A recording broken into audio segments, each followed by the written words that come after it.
and welcome to a new exciting episode of Coffee with the Facts.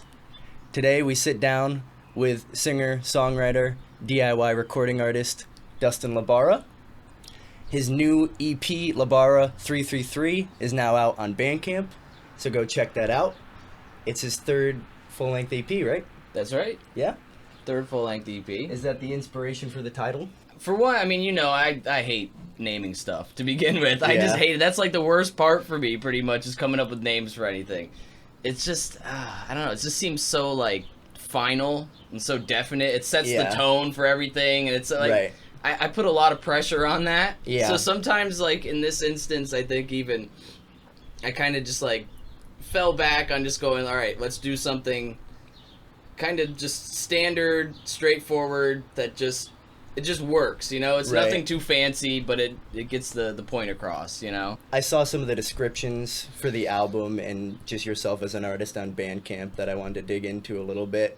The album itself, the description makes it seem like perhaps you dislike labels and genres, but you label yourself DIY Bedroom Gloom. So I want to talk about that a little bit more and see like how you would define that genre. It seems like you're the first person I've heard to use that term before. So I think it just came off the top of the head one day. Sure, There's nothing I put too much thought into. I just had to come up with like a bio for my social media accounts and stuff like that, Right. And then I don't know, it was just something that seemed like it rolled off the tongue and it sounded kind of cool. Yeah. What does it mean to be DIY? Obviously, like, there's an aspect of, like, doing everything yourself. How does that inspire your songwriting process, and, like, what techniques do you use to record your own music? When it comes to the songwriting process, I don't think it does really inspire it very much, to be honest. Okay. Like, when I'm writing these songs, I pretty much write it just the same way that I would for, like, a whole band. Okay. I don't really look at it any differently. And then when it comes down to, like, actually recording it, I'm just like, well, I just got to figure out a way to do it, Because Right. I know I'll be able to figure it out somehow. Like, even if it's something that seems challenging for, like, one person to do, I'm like, I'll be able to figure it out somehow and just work with what I got. And that's kind of been this whole project, in a way, is just making the most out of what I have. Okay.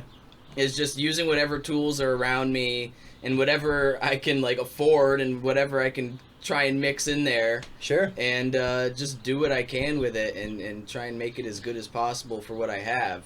And the recording process, it all just comes down to my Zoom R16 Porta Studio. Yeah. I still use one of those things. Yeah, I got to see it when I came over and visited your little home studio the other day.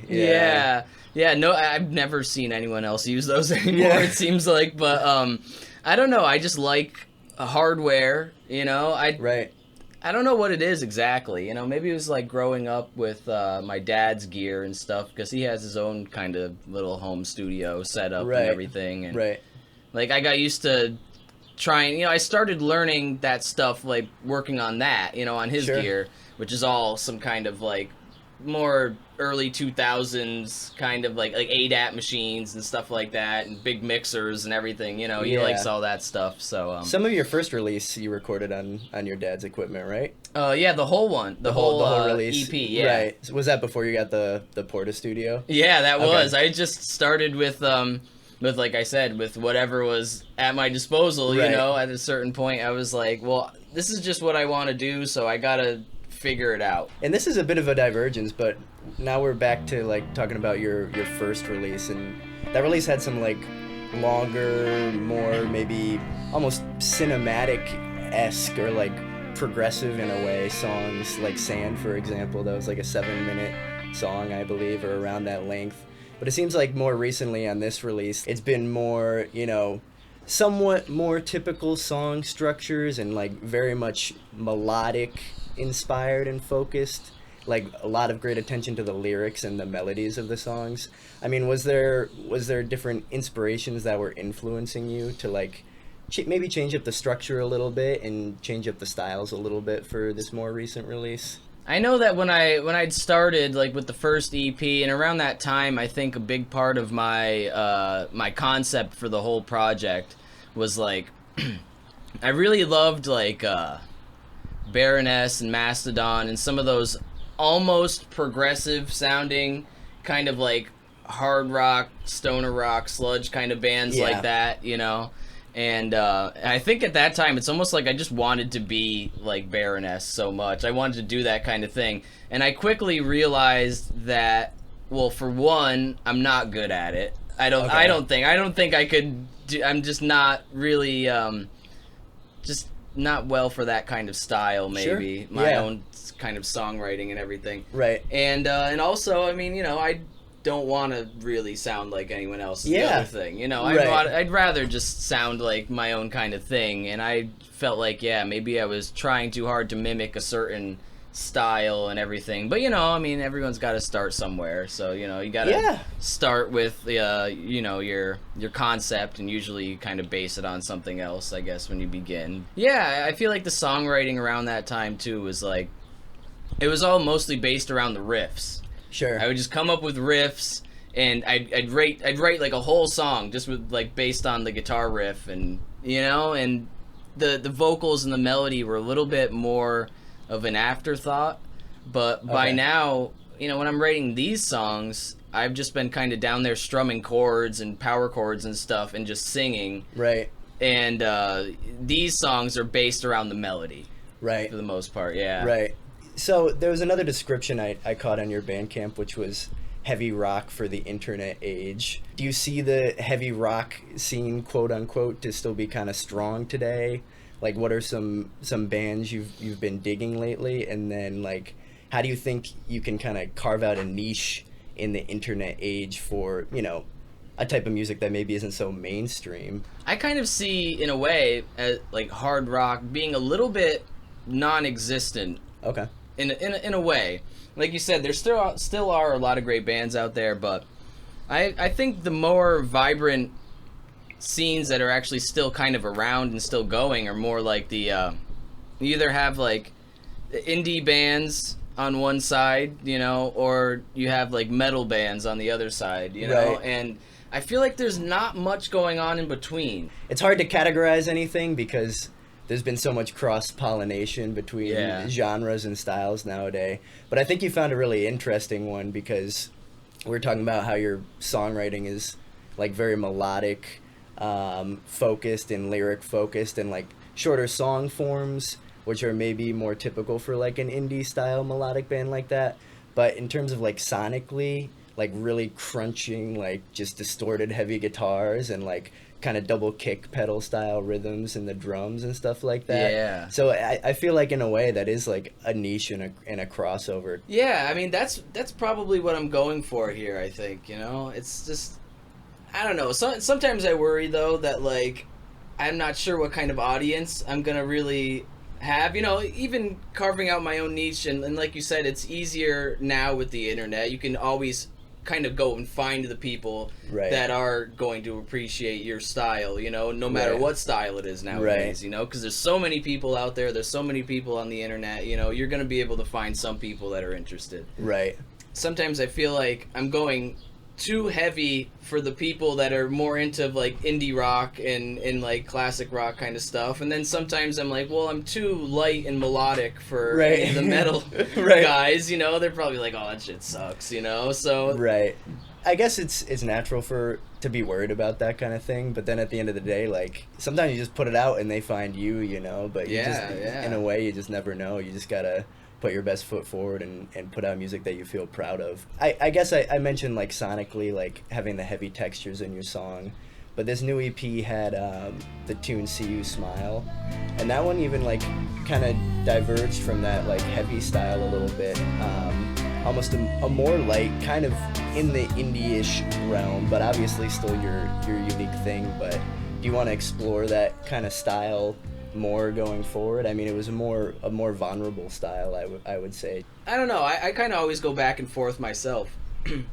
Some days I'm like, I wish I could do, you know, I want to do like a full-on, like, you know, full-on metal record, and some days I'm just, you know, I kind of want to be like Daniel Johnston or something. You know? So, like, I don't know. I mean, that kind of stuff has always appealed to me, though, at least, you know, and it always has, like, a certain place in my heart, you know. When it comes to that song in particular, you know, it was like, I wasn't sure it was going to exactly fit the EP in a way, but at the end of the day, I was like, I don't care, because I like the song, you know, and Right. I just thought it was a good hook, and it actually like kind of meant something to me. So Right. No, I think it did fit, and I like the direction some of your songs like that are going in. Where I don't know, it's got like a more like a groovy, like slightly more eccentric kind of beat to it, and some of the synth sounds that you have on there are like really unique and cool, and give me those like kind of, I don't know, indie, like eccentric kind of, just I don't know, very cool vibe to it that I was digging a lot.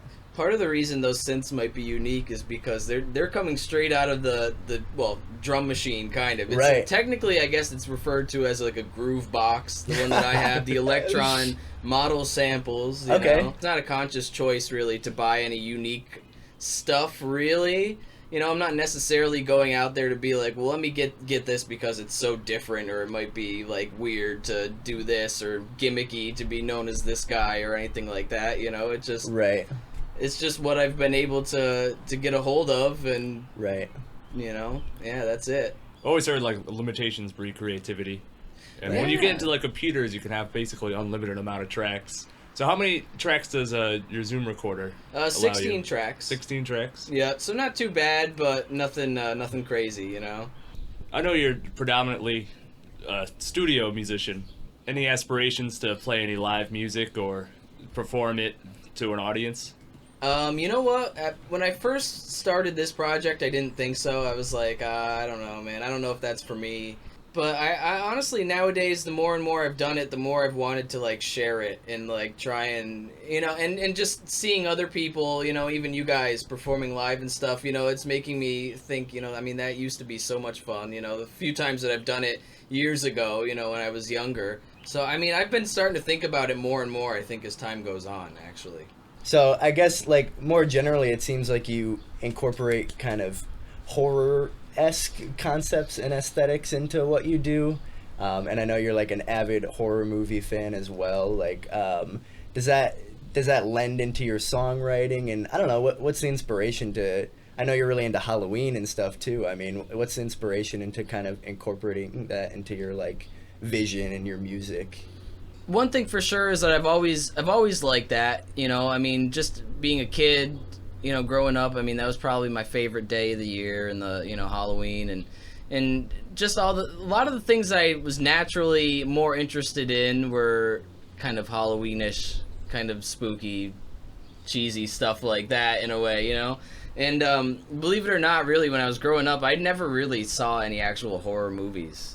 It wasn't until more like a couple years ago that I actually got into horror movies in general. You know, it was kind of more as I was getting into a lot more heavy metal and stuff like that, you know, because there's a lot of lyrics that are kind of based around certain horror movies, and Right. yeah, that got me to actually go like, okay, let me actually see some of these. And Right. being as like meticulous and OCD as I am about a lot of things, you know, I went online and I looked up a list of like the 100 best horror movies of all Right. time, wrote down a bunch of them, Yeah. and started watching. It was like a couple years, like maybe 3 years ago, 2 or 3 years ago. Yeah, that whole October I was just watching like a different classic movie every night. You know, Right. and that's kind of how I got started becoming like a fan of horror movies in general. Even though, like I said, it's always been something that I've been like really morbidly fascinated with or curious about, at least to some level or another. And one of my earliest influences from the beginning was always the Misfits, Okay. Sure. which I loved that. You know, that was totally new to me, having like horror movie kind of lyrics and stuff. When I first heard it when I was maybe about 11 years old or something like that, you know, Yeah. and just, you know, and it still has a big influence on me to this day, I think. You know, we talked about like horror being an influence, but you know, you also have weirdo rock on your Bandcamp. I keep going back to your Bandcamp description. It's pretty cool. It Pretty gives, gnarly. It gives a good insight into maybe who you are as a person and an artist a little bit more. But some people might shy away from that and think like, I want to paint this like clean kind of perfect image of myself for social media. But it seems like you lean into the weirdness a little bit more. Is that a Yeah. conscious thing at all? Maybe to an extent, but I don't know. It's just I always appreciate at least an artist, to be really raw. Right. To just be who they are.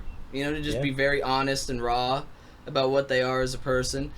So there's that, and also I've just always appreciated weirdness and weirdos. I just like that. I don't know what it is. I mean, they it's what makes the world interesting, I guess. Yeah. If it wasn't for freaks and weirdos, we wouldn't have almost any of the cool shit that we have today, I feel like. Oh, what an amazing time we had interviewing Dustin LABARA. Once again, his new EP, LABARA 333, is out on his Bandcamp, and I'm gonna link you to it in the bio. Again, I'm Jacob Ott. This is my co-host, Austin Hills. Dustin LABARA. and remember to dream big, Take action. And support local music.